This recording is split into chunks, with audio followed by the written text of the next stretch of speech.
तो चलिए शुरू करते हैं। নমস্কার, কেমন আছেন সবাই? আমি ভালো আছি। আমি আজকে আপনাদের কাছে রান্না করছি মেথি শাকের পরোটা। তার জন্য আমি ময়দাটাকে এরকম মেখে রেখেছিলাম, 10 মিনিট মেখে রেখে দিয়েছিলাম। এইভাবে আমি মেখে রেখে দিয়েছিলাম। আর লাগবে আমার হচ্ছে মেথি শাক।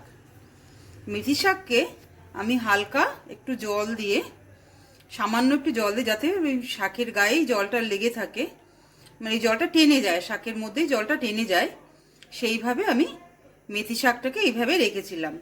এবার আমি রান্না করব মেথি শাকের পরোটা। আচ্ছা, আমি লাচিটা এইভাবে কেটে নিচ্ছি। এবার আমি এইভাবে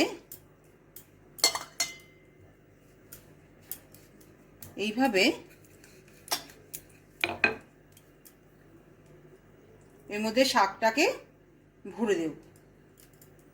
ভরে দিয়ে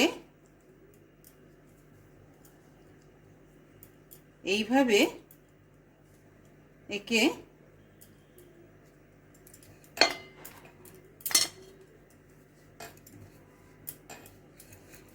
পুরটাকে ভরে দিলাম।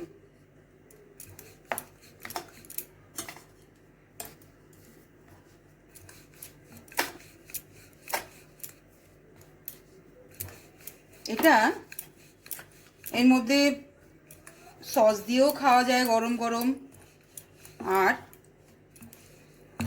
সবজিও নেওয়া যায়।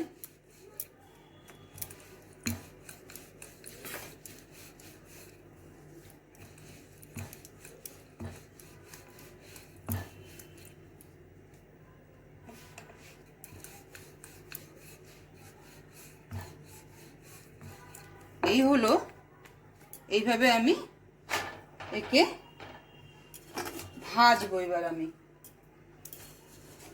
আর একটা নিয়ে নিই, আর একটা নিয়ে, ওটা হতে থাক, একটা দিক হতে থাক।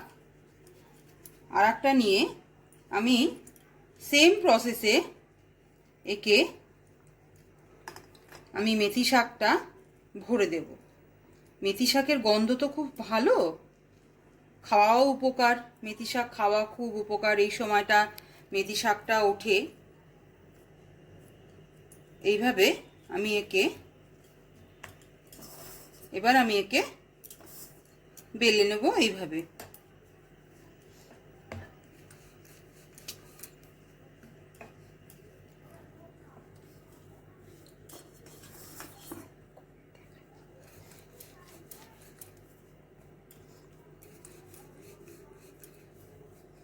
এইভাবে আমি মেথি শাকটাকে বেলে নেব।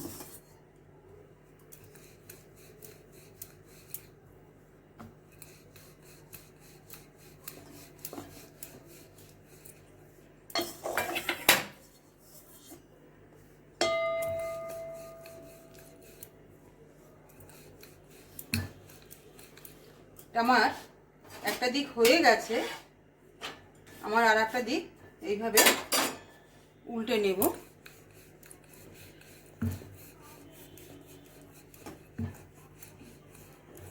বেশি এটা বড় না করলেও চলবে, মিডিয়াম সাইজে এটা করলেই হয়ে যাবে। এটা আমার বেলা রেডি হয়ে গেল।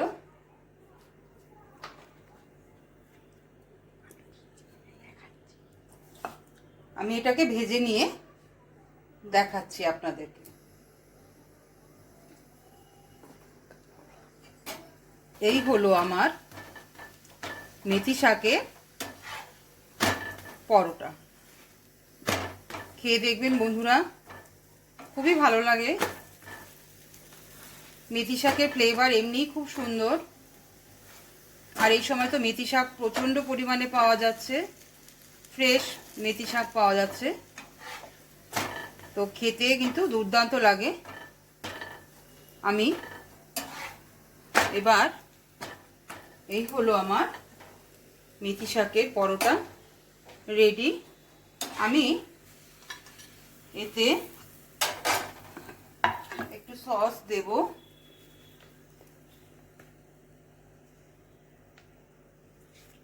এটা সস দিয়েও খাওয়া যায়, সবজি দিয়ে তো খাওয়া যায়।